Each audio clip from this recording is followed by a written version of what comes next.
boisson non alcoolisée doit être festive. Et si on arrive à faire ça, pour moi, on résout une grande partie des problèmes, parce que ça permettra à des tas de gens qui n'ont pas envie de boire de l'alcool, pour des raisons X, Y, de quelque part, de vivre correctement. Et sans avoir une pression sociale de se dire « Ah, mais je suis quelqu'un de chiant parce que je ne bois pas d'alcool ». Et non, en fait, je suis quelqu'un de chiant parce que mon verre est chiant. C'est ça le problème.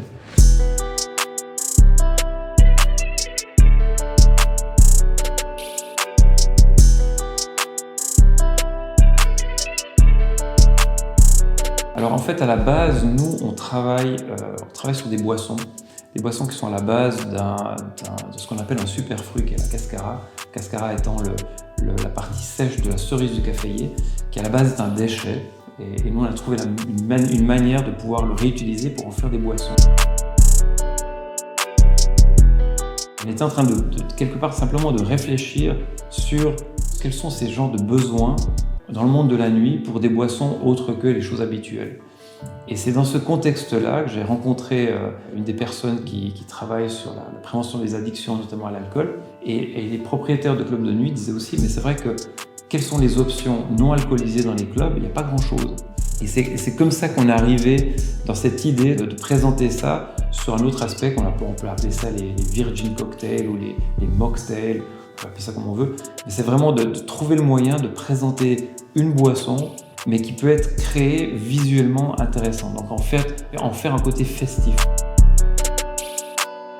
Le fait d'être concentré sur un mois qui souvent arrive après un mois de festivité, peut-être même un peu d'abus, en fait, c'est simplement se poser la question sur comment se projeter sur l'avenir, en fait. Comment est-ce que j'ai envie de manger, comment est-ce que j'ai envie de boire. Et surtout, c'est pas basé sur une pénitence.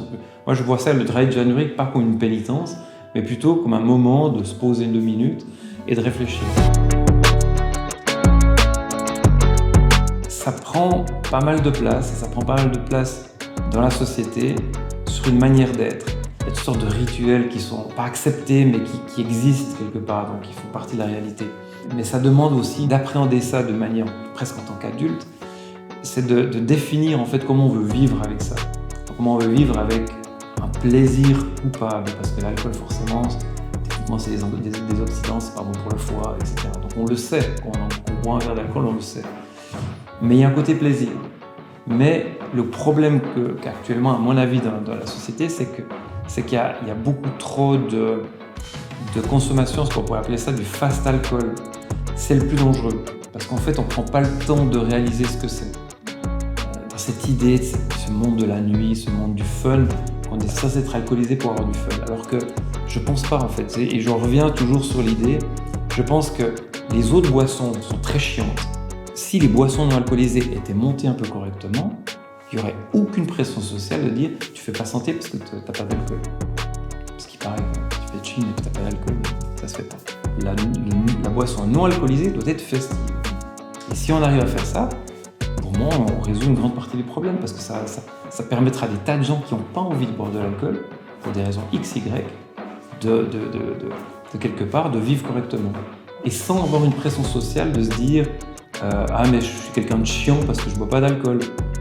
Et non, en fait, je suis quelqu'un de chiant parce que mon verre est chiant. C'est ça le problème.